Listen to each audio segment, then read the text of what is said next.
Good afternoon, everyone. Welcome. I am Toby Jackson. I work with AIAA. I am their Senior Vice President of Events, and I am delighted to welcome you here this afternoon. This is the Capture the Satellite Game Challenge.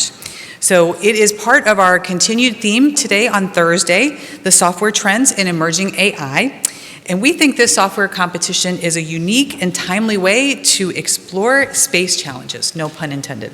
So today's session was the result of a submission from Dr. Ross Allen from MIT Lincoln Laboratory. So he actually submitted this to SciTech's Call for Content, and we loved the idea, and the Guiding Coalition thought that this would be terrific. So this was last year. So this is the second annual KSP Software Challenge.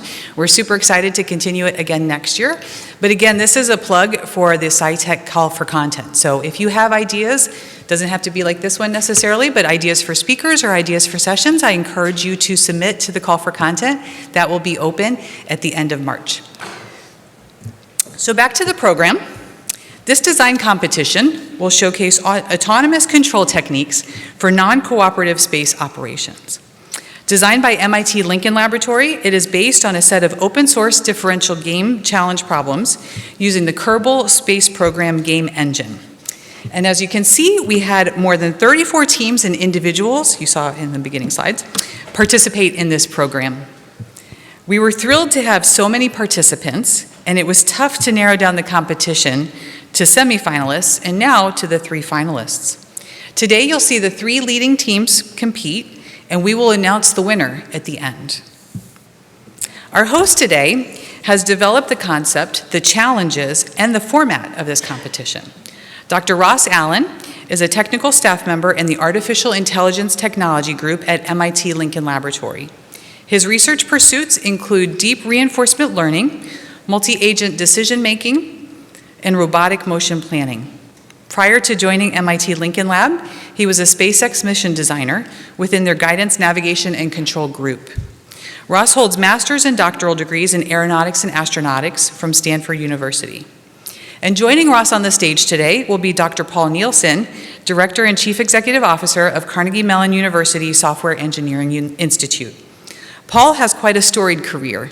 Under his leadership, the Software Engineering Institute has become a key research innovator in the areas central to the Department of Defense and other federal government operations in the cyberspace domain. Prior to joining SEI, Paul served in the U.S. Air Force, retiring as a Major General and Commander of the Air Force Research Laboratory.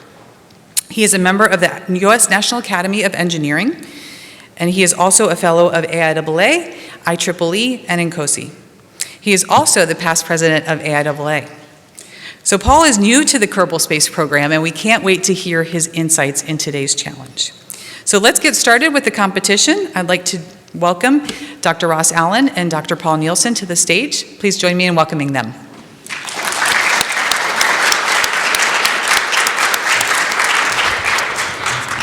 Thanks, Toby. Let's see, do I have control? Excellent, excellent. So, I'm really honored that you're willing to do this with me. I really appreciate it. I'm looking forward to it. It's going to be fun. I figured I would start by just giving everybody a quick overview. I want to spend as much time with the participants as we can, but I wanted to set the stage for what we're expecting to see here.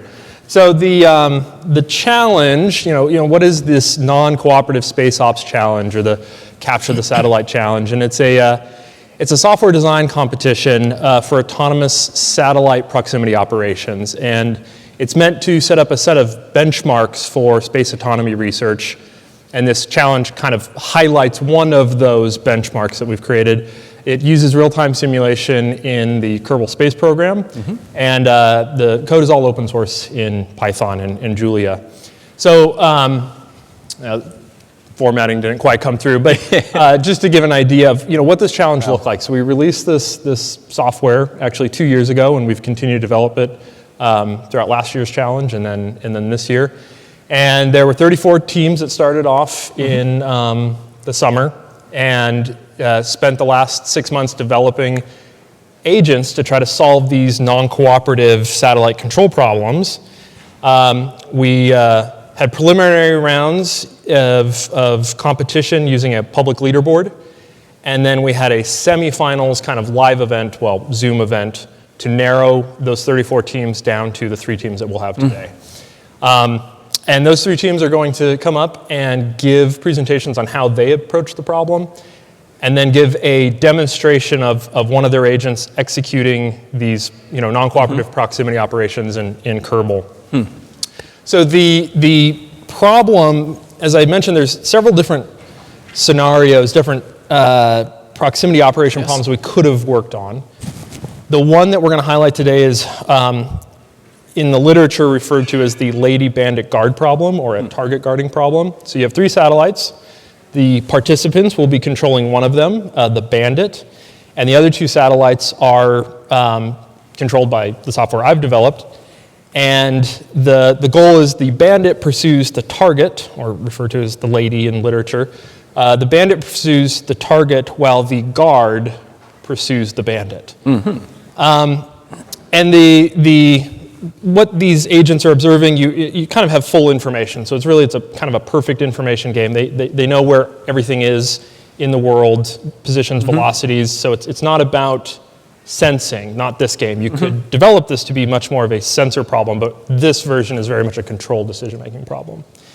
And the actions they have is these satellites have RCS thrusters on them, little monopropellant type thrusters that they control, and so they get to decide the vector and duration of burns to navigate around. And the way it's scored is that they are trying to maximize the distance from the Guard. They're trying to stay as far away from this Guard satellite as possible while getting as close to capture this target satellite. So the scoring is the closest approach to the Guard as a cost, as a penalty. Plus the closest approach to the target, which is the objective. So. And is that just at any instant in time, or does it have to be a certain amount of time? It's the closest approach ever achieved throughout the whole trajectory. So some of the videos you might actually see a printout of the score as it's going, and so you can actually see it change over time. The numbers that you'll see on the score don't really, they're unitless. They're just it's a kind of an arbitrary weighted sum. But the idea is that a lower score is better. So we were looking for lower scores. So this is a hard problem because if you're too aggressive about how you pursue the target, well, you can avoid the Guard maybe, but you might miss and then overshoot and go way off into space. Take forever to come back. Exactly. If you're not aggressive enough, though, then you are at risk of being captured by the Guard satellite. And are all 3 of these objects basically in low Earth orbit or something like that? Yeah, okay. They're all in LEO. They all start. We'll hopefully be able to see some of the details. Sometimes it can be hard to see in video.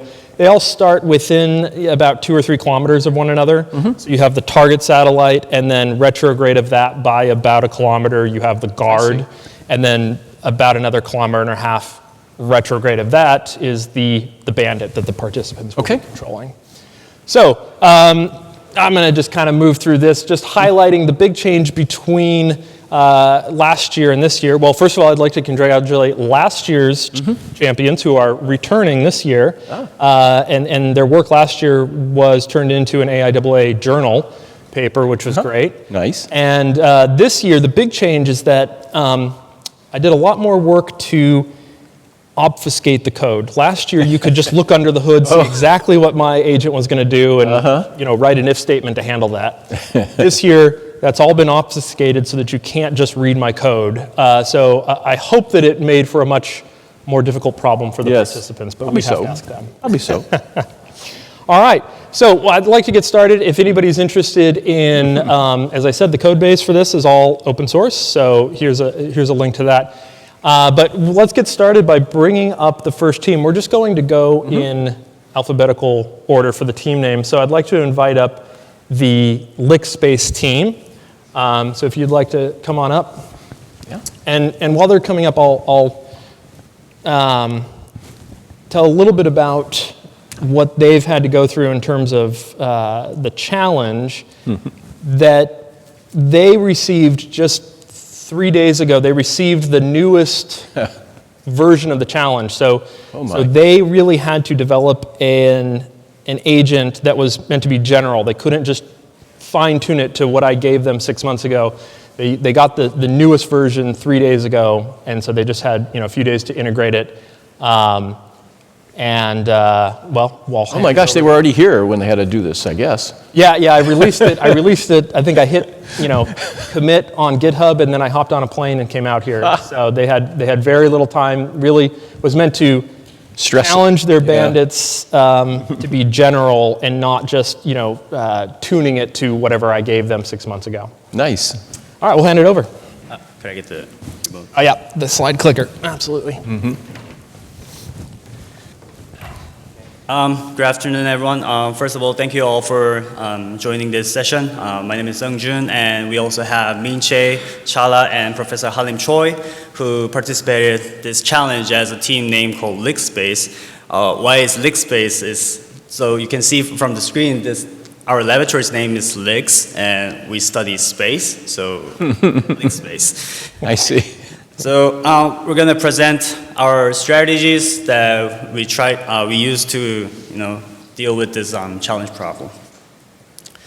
So the problem is basically the 3-player orbital pursuit-evasion game where we as a bandit try to intercept the lady, which is the target, while trying to mitigate the guard, which we call it the bad guy. And the objective function is kind of described as follows, and which is depending on the closest approach distance between the lady and the bandit, and also the bandit and guard. So what happens is here that even if we successfully intercept the lady, if there was a chance that guard had a, pass over bandit with a very short distance, the score might be undesirable. So trying to solve this multi-objective problem, I'm going to show you a little bit of 2 strategies that we kind of went back and forth. So first is using the modal projective control with the boundary ellipsoid. We first define the arbitrary ellipsoidal bound around the guard that the bandit should avoid while trying to approach to the lady. And we maneuver using the MPC approach under the Hills frame. And because the constraints that we define around the guard is non-convex, we had to convexify it with our secret ingredient, but for sake of time, I will kind of skip over that. But by convexifying it, it allows optimizable, it makes the problem optimizable in real time while the KSP is running at the same time. Another strategy is, as there was on the screen, we used the work that we published actually last week. We call it the receding horizon Lambert transfer. What it does is that it iteratively performs the Lambert transfer, but instead of burning this delta V at the beginning impulsively, we partially divide this delta V into multiple segments. And every time it burns the partial delta V, it's going to resolve the Lambert transfer, Lambert's problem, such that it can adapt to the different situation where it might be due to guard doing maneuvers, or even lady might maneuver. And the advantage from here is that we can target specific position in terms of the target's body frame after the time of flight, and this can be done quite intuitively compared to the relative space in the Hills frame.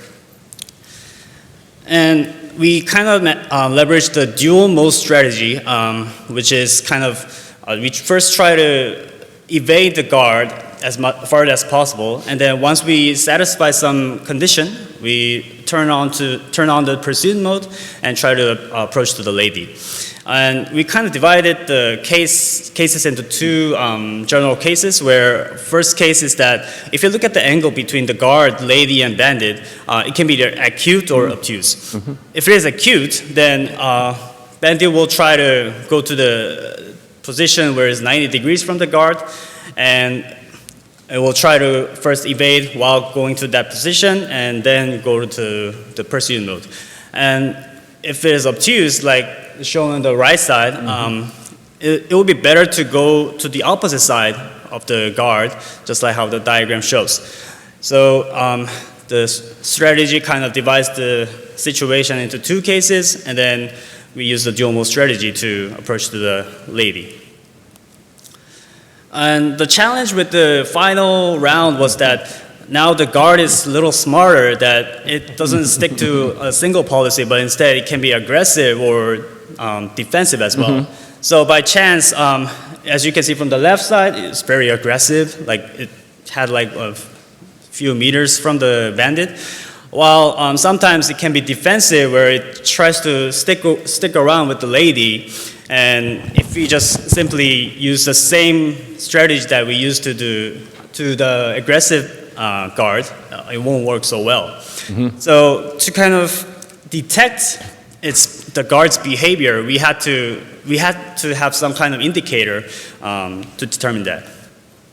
So for us, we defined the parameter called alpha, and then which is the dot product of the relative position and the relative velocity between the guard and bandit.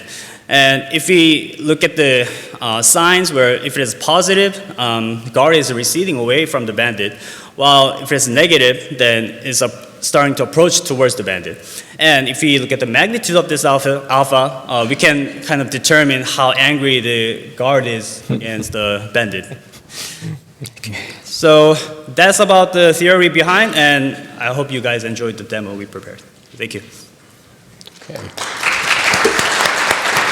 So now we're going to watch their version guard and their bandit perform. And what is important to point out is, as I mentioned, kind of, or as Sungjun mentioned, the trick that I played on them this last round that they hadn't seen before was this randomization of how my my guard is going to behave. So to credit them, they did a fair amount of work in a very short amount of time to adapt to that. What's important to note about what we're going to watch here, though, so we're looking at the bandit. So this is what they're controlling. And the yellow icon that we can see off in the distance that has, you might be able to just see those numbers underneath, that's the distance to the target, the lady, in kilometers. And then off to the side, you can see a much fainter purple indicator, and that's the guard. So you can see they've evaded my guard, they've gone radially in orbit coordinates to get around that guard. Now, the other thing I want to point out here is that because of this randomization of they don't really know how it's going to act, really. What guard they're going to get. We actually scored them for the final round by running this multiple times and then taking an average. I see. So the score, the performance on just this one we're going to watch doesn't completely dictate who wins or loses. It's an average over several of these trials. Okay. And did each team end up having the same mix of behaviors? Or is it a little bit more random? It's random, It is literally a dice roll, and so that's why we wanted to average them over several trials. Okay. And so what I'm seeing here is that it has kind of entirely swung around and has gone prograde to the target, and was able to do that in a way that kept the guard very far away. So that's going to be good for their score.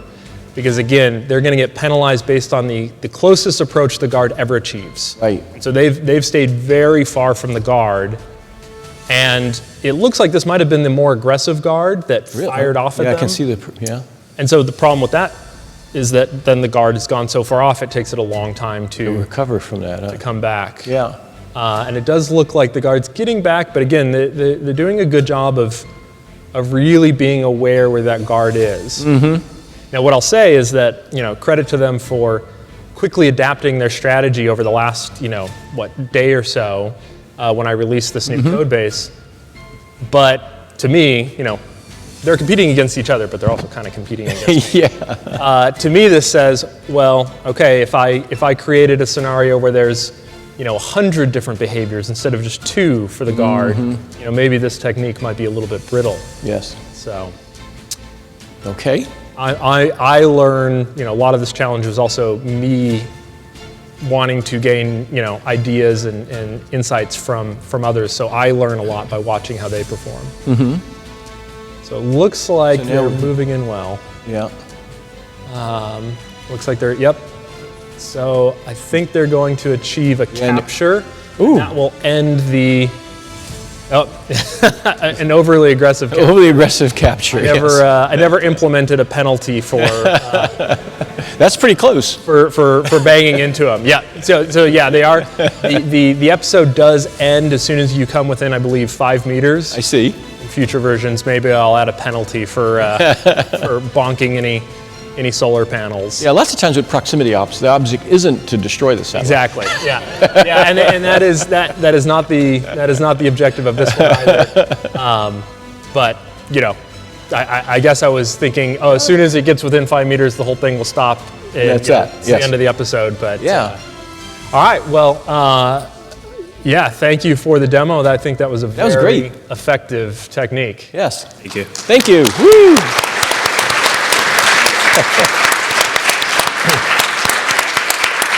So we have the scores, but I think I'm going to wait till the end to announce the scores. So we have a score from that performance. Yes. But I think I'll wait till the end. Keep the suspense up. Exactly. Yeah.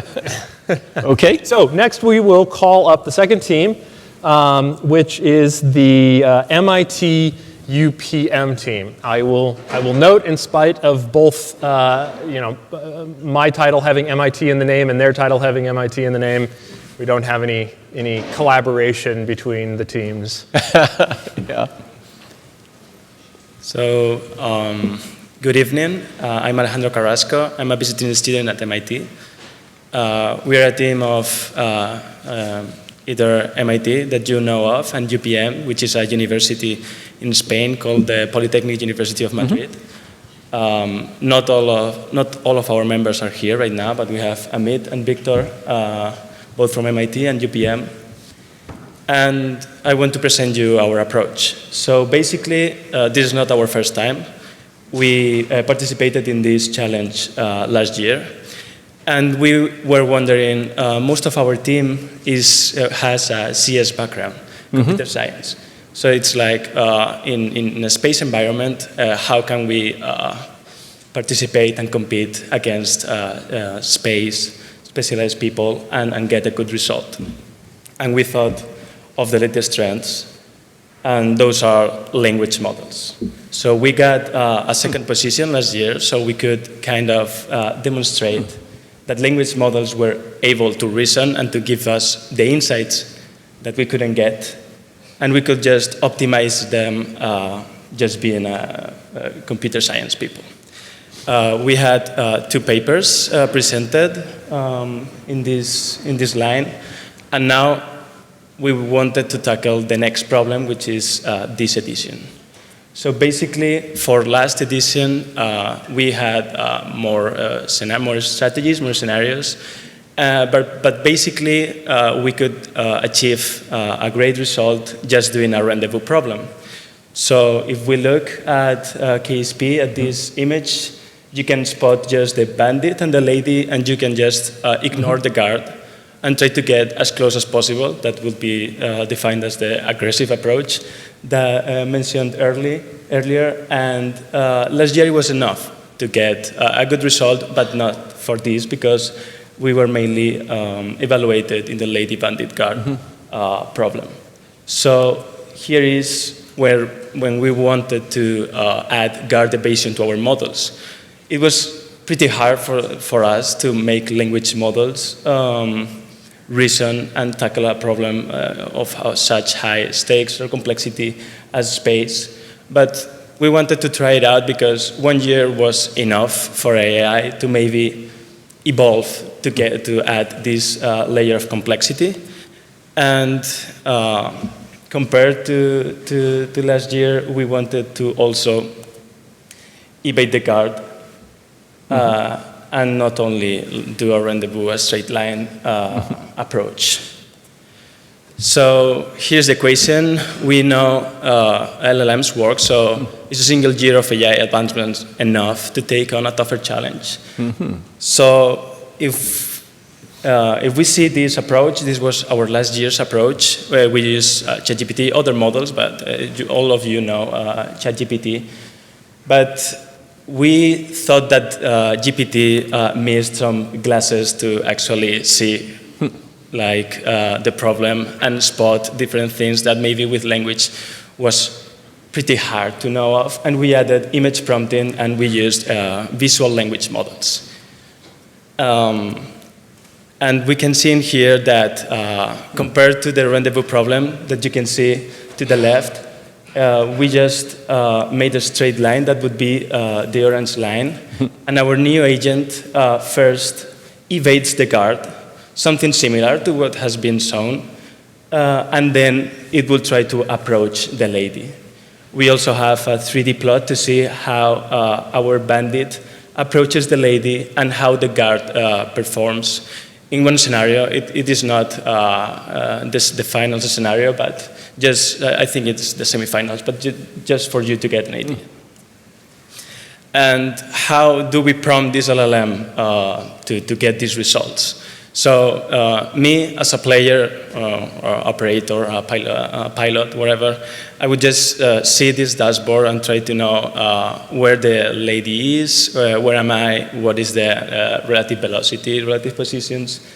So that's what we wanted to do with our own VLM, and we just made screenshots in a period of time, like we have this agentic workflow where we have states, observations, and then actions. So after each action, there will be an observation incremented with a screenshot from the actual game. And you can see here a simplified prompt. It can be quite more complex because of the observations, but you can get an idea, and it's quite readable. But we have some problems to address with this approach, even though we get to the finals. One of them is that LLMs still dominate in, let's say, we have this benchmark called Balrog, which benchmarks LLMs contrasted with VLMs in different video games to see how well they perform. And we can only spot Claude to be better in the VLM side than the LLMs. But we think that is because the vision part of the language models is not refined enough, and it's not because this is not a good approach. And also Claude shows us that it can be possible for VLMs to be better than LLMs.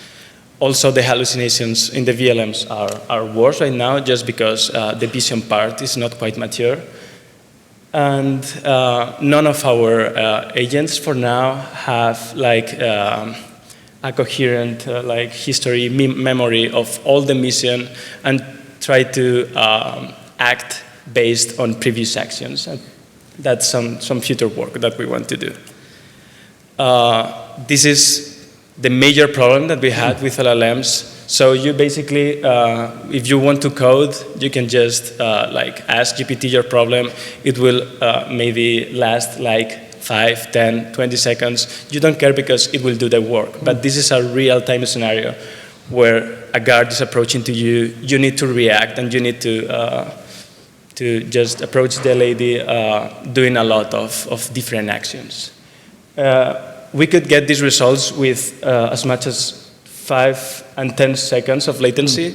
Compared to ML models, this is completely crazy. We are talking about milliseconds in most of the models that would perform in real time, but it was enough for the LLM. So this showcases a great potential. And thank you for listening to me. The archive QR is not working right now. We had some technical problems. LinkedIn is. But I wanted to show the archive QR because we presented a paper in this same conference about these visual language models as operators, operator engines in the space domain. You can look it up in this conference, and let's just look at the demo. Should I? Yeah. Excellent. Now we're gonna. So okay. What I love about that is it's completely different. A different approach altogether, isn't it? It's a little bit, I mean, from my understanding, it's just asking, Yeah, it's very innovative. A large language model, what should I do? Yeah. So this is great. In some ways, I'm surprised. I would be surprised. I'm surprised it does it does well. Yeah, and the latency still too. Yeah. So let's see what happens here.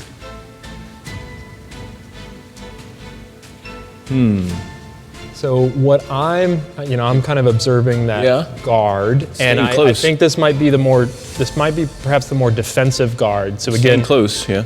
It, the teams are not scored just based on this single video we're watching. So we're seeing a different behavior. I think this is a different behavior from the guard. It doesn't look as aggressive.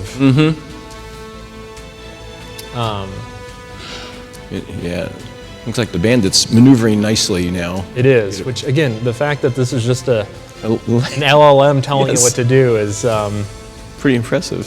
Yeah. Huh. Look at that.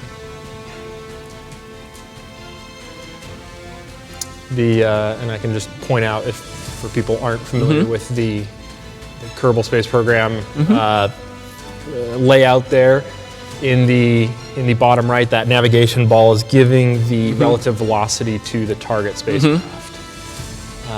So you can see, seeing it go. Yeah. He's been slowing down relative to the target, but now he's going to probably have to kind of move up a little bit. Yeah. Hopefully they'll move around to see where the guard is. So there's the guard back there. Yeah. And unfortunately, I can't quite make out the distance on that. Do you happen to know what we're looking at? Is that like just over a kilometer or so? Kilometers. Yeah, I think it is. So it's doing a fairly good job of staying away from the guard, but it is not. So far it's not approaching the target satellite as well as maybe it could. Yeah, as quickly and as aggressively as it might be able to. But it's not getting penalized too harshly for getting close to the guard.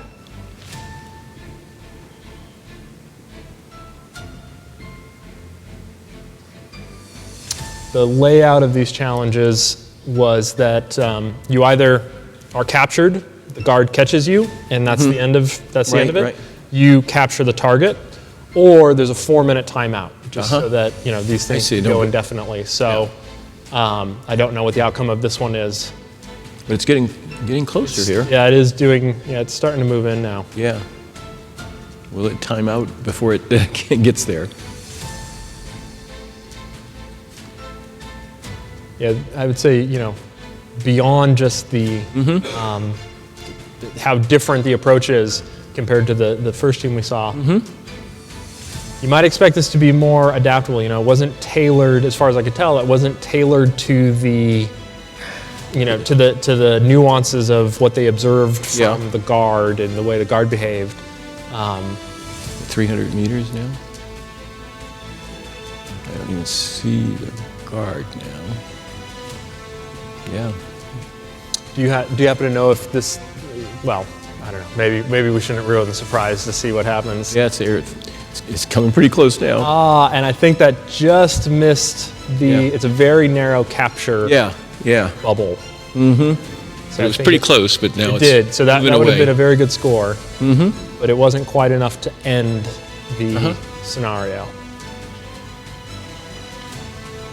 Oh, and there's the guard coming in the picture.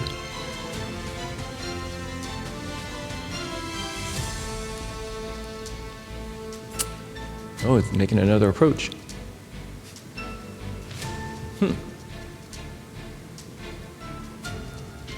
I'll also note that the target satellite is non-maneuvering, although it can be. We can create a different. Oh boy, look at this! Look at this!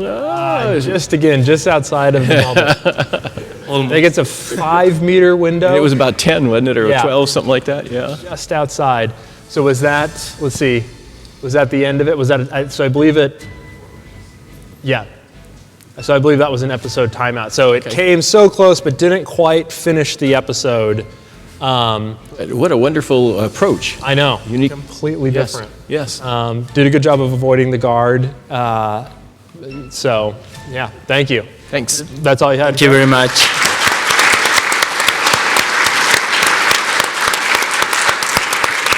All right. Our final team is Team TW. You can come on up. Hello, Ross. Hello, Paul. Nice to meet you. Yes. It's nice to finally see the other teams like Space and MIT UPM. Nice to meet you here in person. Hello, everyone. It's my honor to be here and present our approach to this challenge. I'm Zuoren, and my teammates Suojie and Zongjun is under there. We are from Advanced Rocket Research Center from National Yangming Jiaotong University. Yeah, and the team TWTW come from where is from like where we're from Taiwan. So like I didn't have a good name for us, so we just do the TW1. Yeah. Yeah. So we are. Allow me one page to show what we were doing. So this project is our side project for three of us. We are full-time rocket scientists in university and doing this like a space challenge as a side project. So it's quite honored for us to stand in here, being at the final and join other teams with much more experience than us. And the video showing here is like our sounding rocket with active GNC control. So we're like stabilizing our rocket without using any aerodynamic stabilizers. It's aerodynamic unstable. And we're also trying to work on rocket hovering to like just to demonstrate our ability of controlling the rockets here. Yep. And so we got quite a lot of experience in control systems. That's the reason why I decided to join this challenge when I saw it 6 months ago on Reddit. So it's quite interesting. Yeah. Cool. So let's start with the technical stuff. There's two facts I know, so that's the reason why I select nonlinear model predictive control. The first fact is that the environment is a satellite environment, so we don't need like really high control frequency or a short sampling time compared to rockets. Rockets we're working on 100 to 1000 of hertz. But for satellites, I know that we need only 1 to 2 seconds. Even now, we're implementing on half of a second. And it's quite enough for our modern computer to solve the nonlinear optimal problem within the lowest time frame, and we can do it like real time. So I decided let's go with nonlinear MPC. And the core of the nonlinear MPC is model predictive, so we have to got the model. The model, we got it from the paper of Koji and Finn, so it's a nonlinear equation stating the two space objects in the coordinate frame of the target, so which will be the lady here, and we'll propagate our orbit of our banded satellites. We also did propagate the guard satellite, but we don't know what's the acceleration or how the guard the maneuver of the guard, so we left it like we left the acceleration of a guard as a 0, and that's something we'd like to implement in the future. As of the cost function of the model predictive control, we got 3 different cost functions that we can switch during each scenario and like decide the different phase of the mission. The first one is just the scoring function, which has been mentioned in the previous slides from other teams. So with that cost function, we can ensure that we're keeping enough distance to the guard, but also approaching the lady. The second is to do a cost function with the velocity between bandit and lady, which is kind of braking before we're approaching so that we doesn't overshoot a lady. The third one is a nonlinear distance between bandit and lady. We do it nonlinearly because we discovered that there's still some overshoot when we're trying to directly capture the lady, and doing it nonlinearly ensure that the generated route or the trajectory will keep it right onto the lady. For implementation, we use some open source libraries. So for an MPC, we get one package. We found one package online which called DOMPC, and I've cited under. It's quite simple to use. I can implement it like within one night. And before working it on KSP, we did build a simulation environment, which is called Polestro. It is also another open source library. And it is a library to do orbital mechanics and astrodynamics calculation. So I can build a whole Kerbal environment and put the orbit information of the lady and our bandit or even the guard inside the environment and run it. I was quite surprised when I implemented the nonlinear MPC inside our simulation environment and everything works.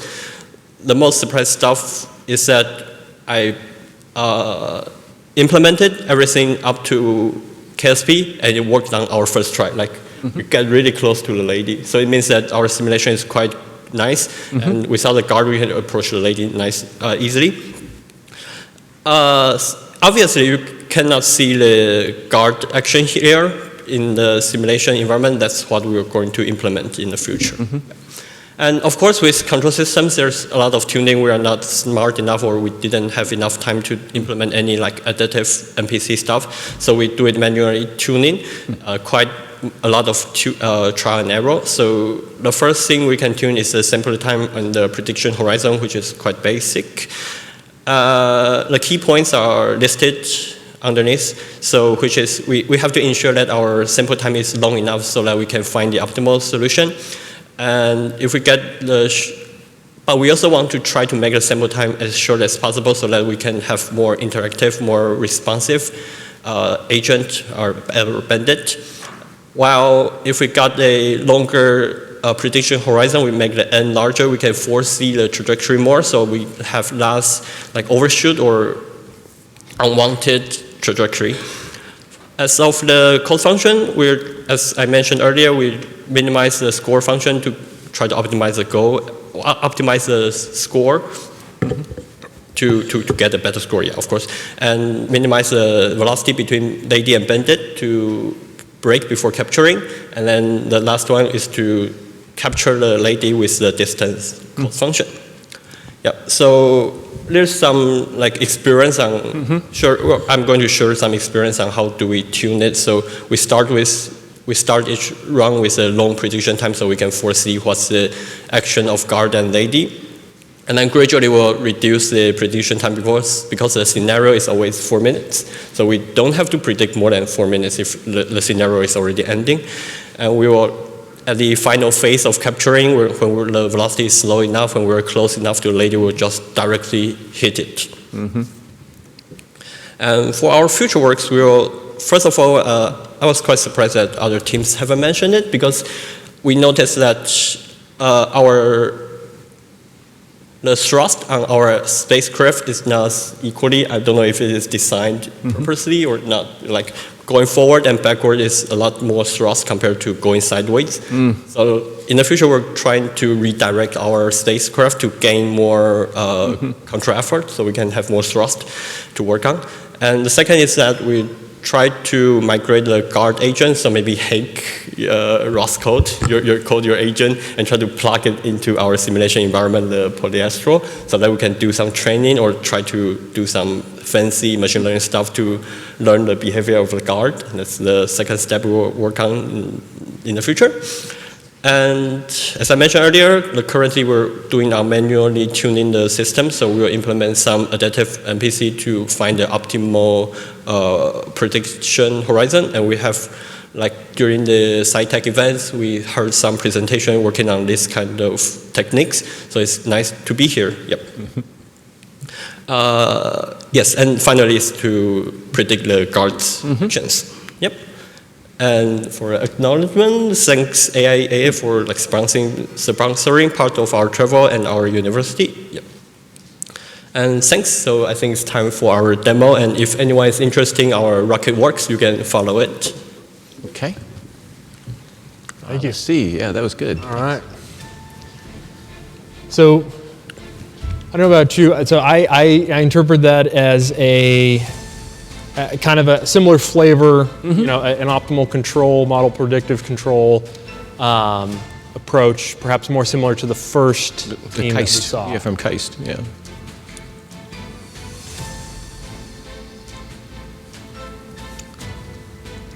One thing I'll note, you were mentioning, you know, perhaps trying to predict or figure out what the guard is doing, or, you know, get a hold of the guard to use for training. Part of the design of this challenge, though, was that you know, even if I gave you the source code to the guard, the next round of the challenge, I'll just make a new guard. Yeah. You never really know. Yeah.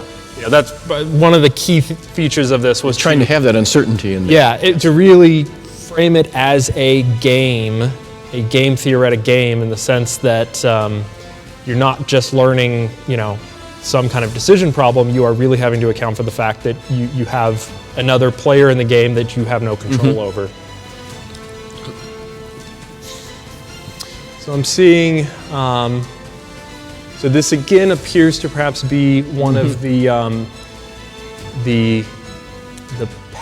the more defensive Yes. guards, which I told the teams, kind of pick whichever one they prefer to demo of the multiple trials. Okay, so that one got very close. quickly got in there.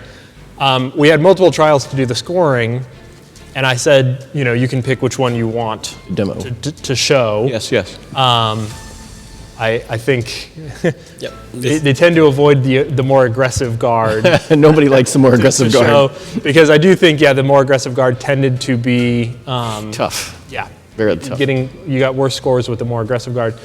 But by having this defensive guard and not knowing which one they're going to get, you had to design something that can handle both. Yes. And if you designed one just for the aggressive guard, then it would do poorly against this. I see, yeah. This defensive guard.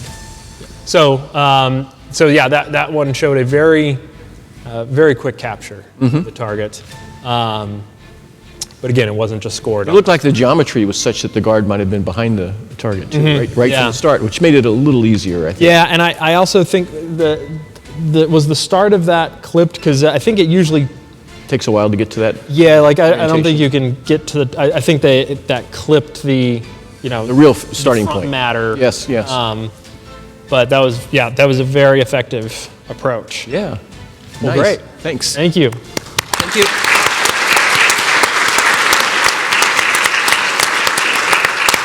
Wow. I think the order of events were we were going to wait to see if we get any questions in. Okay, that's before fine. we announce the winner. Yeah. And while we wait for that, I realized, Toby, do we have the trophy? Okay. Great. Okay, I don't have it up here, but Okay. back there. So, looking for questions from the audience, perhaps? Yeah. And it might take a minute for any questions to come in. What I'll say was very interesting to me. As I think in my intro they mentioned a lot of my research is on things like deep reinforcement learning, which is all the rage right now in robotics. Very interesting to me that none of the finalists' techniques used that. reinforcement learning. And I know other teams in the challenge did, but they didn't make it to the finals. So not hard to know what to make of that. Yeah. But it's an interesting takeaway that I think there's a lot of, there's almost an assumption, I think, in a lot of robotics work that Deep RL is going to solve the problem. That's going to be the answer for everything, almost. Yeah, and for this, one anecdotal instance, it wasn't. Didn't work out that way. It wasn't one of the finalists. Well, and on the other hand, though, the large language model. I know. Wow. It's would've almost think like that? strange that it works Yes, at all. at all and works quite well. Yeah. Yeah. So the other takeaway that I noticed was that I think I was somewhat biasing, or I thought I was biasing the competition, by calling it, I think the library I released is called Kerbal Space Program Differential Games. I thought I was very much biasing it towards a game theory framing of the problem, and yet, again, none of the finalists that I heard were really talking in a game theory theoretic kind of structure. sense. Yeah, that's right. Yeah. Huh. So, Oh, we got some questions. okay, we've got some questions. Great. All right. All right, I think I just go from the top. How can I participate next year? Excellent. That's the best question. I didn't submit that myself. Maybe at the end we can put the QR code back up for the library. So if you just Google GitHub KSPDG or GitHub Non-Coop Space Ops Challenge, You'll get it, huh? yeah, that is the hub for the whole challenge, is that GitHub. But we will show a QR code at the end. I think we can probably put the probably QR easier. code back up. And so find that repo, and that's where we will be making announcements. For the future contest. Exactly. I see. And we'll plan to do probably a similar timeline of, at the end of this, I take, what lessons I learn, I feed back into that library, and then we re-announce the challenge over the summer. So I look forward to having 100 teams, Yeah. 200 teams participate next year. Maybe move out of Earth and do cislunar. Yeah, well, so there's so many more, there's so many other interesting problems in space. Yes. One of the biggest limitations I've run into is that I need to figure out how to make a live event, because part of what confined us to this, LEO, very close proximity, is just so that we can watch them actually. Yeah. If we're at cislunar, we'll sit in the room for a month. Yeah, a couple of months. Okay. In the problem, was there unlimited fuel on board the spacecraft? No. There was not unlimited fuel. That is the real world issue. Yeah, the propulsion models are fairly accurate, I would say. In fact, plumes of the spacecraft will actually interact with other spacecraft. You can actually blow another spacecraft away. So not unlimited fuel, but there's enough fuel that for these short time scales, it doesn't really matter. Not an issue, really. Yeah. Yeah. For these other problems you mentioned, it would definitely be a real issue, and that's part of what attracted me to using something like Kerbal Space Program, is because even though it's cartoony, it has a lot of good enough models. If we build something from scratch for these simulators, we can list all these things we want, but then it takes us months and months or years to develop a simulator that does all that, whereas you can go pull something off the shelf and have pretty good models for aero, thermal, solar irradiation, mass props, 6DOF. It kind of has a bit of everything pretty good. Yeah, that's really nice. So I'm a strong proponent, after spending far too much time trying to build simulators to do AI research, I'm a very strong proponent of going and hacking one that you can get off the shelf. So that's an argument for why you should use Kerbal Space Program for space research. In this game, was there any limitation on total impulse or total delta V available? So kind of answer same question. Yeah. Yes. So there is a limit, but it doesn't really matter for this short time scale. One of these questions is more for one of the teams. How did the VLM handle not always being able to see all the objects of interest? I almost would have to defer to them, but it sounded like they were feeding some of the vector information, because we tell them, here's a vector of where these satellites are. So I think maybe they were feeding that in. I think they did, yeah. I thought I saw something about that in the prompt. Was fuel use a factor in the scoring? No, there was a version of some of the challenges that had fuel use as a factor, as in you get a better score for using less fuel. But again, over these short time scales, just fuel was in the noise. Yeah. So took that out. How well does KSP model space dynamics? Does this accuracy change in different orbital regimes? So that's a great question. I would say it models it very well, and you can easily point out where it doesn't model it that well. It doesn't have things like J2 dynamics. It doesn't really have three-body interactions. Yeah. If you move far enough away from the Earth, it ends up having patched conics, and it's not really a three-body at all. And so it's easy to say, okay, well then, I'm doing real space research. This isn't good enough for me. Yeah. But what I'd found is that often when we go to build those simulators, those are all the things that we have on our to-do list all the time anyway. For 2-3 years. We never get around to doing them. And so the fact that, KSP has a very good, it has a lot of good enough models. Yes. It covers a lot of things we care about that I had previously mentioned. How many runs were allowed for the final scoring? We did an average over 3 runs for the final scoring. Is there any limitation on total? Okay, I think I've answered that. Initial conditions, were the initial conditions the same? Yes, the initial conditions were the same for all teams.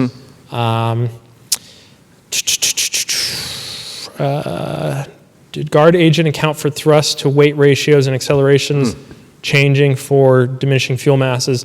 No, again, because for these short time scales, just even though that's part of the model, like it does model the change in mass, it wasn't important for the controller design for these short time scales. You know, and I didn't really talk much about, because this isn't really supposed to be about my work so much, but I didn't really talk much about what the guard was doing. And I brought up the differential game work because under the hood, even though I've obfuscated the code, you can pretty clearly see which libraries are being called. Under the hood, the guard is using a numerical differential game solver. Okay. So I was very interested. I was hoping some team would be taking a game theoretic approach as well to kind of To see how that worked against each yeah. Let's see. Gosh, a lot of questions. This is great. I don't know if we'll get through all of them. How are we doing on time? Okay. Maybe I'll do 2 or 3 more. I just don't want to. I'm getting a thumbs up. That sounds good. Were the motion capabilities of the Guard and the Bandit equivalent? Yes. Good question. They were the exact same spacecraft. Were all 3 runs the same scenario Guard? No, that was randomized between runs. Was time a penalty? No, not in this version. Again, the nice thing about having this all open source, if there's some variant of that game that I think people, would be interested in, you can do it. You can just, clone the repo and make that change fairly easily. I should say, I've obfuscated the code. It's actually a small piece of the code that's obfuscated. It's really just the code that's being run in this challenge. Vast majority of the code base is totally open. You can go look at it. You can modify it all you want. Can you have players versus each other? Oh, I wish. So I thought that'd be interesting. That would be the version that was the version I originally had in mind. This is where you actually get into a limitation with something like Kerbal Space Program or a limitation with using something off the shelf. Yes. At some point you do find the fundamental limitations of it. And for this game, it's the fact that I can't just go in and kind of make it a multiplayer game. Tweak it to that, yes. Yeah, so there's actually, I will say, in the future, there might be, I would like to have this be kind of the future of this challenge would be a direct head-to-head. Yeah. And there is a path forward on that. There's some very challenging logistics, I would say, even maybe more than the software. The logistics of having teams kind of get on a server together to compete. So I would love to have that in the future, though. Yeah, and then you end up almost with the playoff system and everything. Yeah, that is, it could happen in the future. It could be exciting, though. I guess this is maybe a recruitment call for I need more software engineers to help me make that happen. Yeah. Is the game intended to simulate any particular real-life interception scenario? Not in particular. This can be think of like a satellite servicing problem, where if you have a out-of-control servicing satellite, so it's not cooperating with you. But really, what this is meant to be is that this is meant to highlight this library, the KSPDG library, where you can go create scenarios that are perhaps more real-world relevant. For your missions and stuff. Yeah, I can see that. Okay. I'm loving the fact that there's still getting questions in, but maybe we should. Suspense is building on who won, actually, That's what we need to see, don't we? What's that? We need to see who actually won, what the scores were. Yeah, I'm going to get distracted. I'm going to be talking shop for the next hour and forget to actually let people know who won. So, thank you for all the questions. I'll probably stop it there. Yeah. Let's go ahead and bring up the award. And I will announce, so again, this was the final result came from an average score over multiple runs, not just the ones we saw. And in third place, I'll announce the score, but the numbers, it's one of these, the numbers don't have a unit, so they don't, perhaps, more to tell the teams, because the teams don't know what the other team scored. So in third place with a score of 21,269 is Team TW. Okay, TW. Congratulations. So that was the final, that was the last one we saw. Right. That had a, Yeah. like a model predictive control. Right. In second place, with a score of 10,948. And low is better. Lower Low is better. Yes. Yes, thank you for the reminder. Low is better. In second place is MIT UPM team. Congratulations. That was the second one we saw with the large language model approach. And then in first place, as our returning champions. Returning champs. Oh my. Like Space with a score of 2,670. Congratulations. Would you like to come on up? And we've got a trophy. Would you like to do the honors? Oh, sure. Okay. You're the VIP. We'll get them between us here. Yeah. Congratulations. Thank you. Congratulations. Why don't you get between us here? Congratulations. Here, we'll get you. You get to hold this, and we'll put you all in the middle of. Yep. And get a photo. Well, thank you. The other teams, congratulations to you all. I will ask the other teams to stay around just for a few minutes. We have certificates to hand out to everyone. And with that, I think that's the conclusion, and I look forward to seeing you all next year and all of you to compete. Yeah, next year we're going to need a bigger room. We'll need a bigger room. As I said, I expect 100 teams to participate. So thank you all so much for your time. Thanks.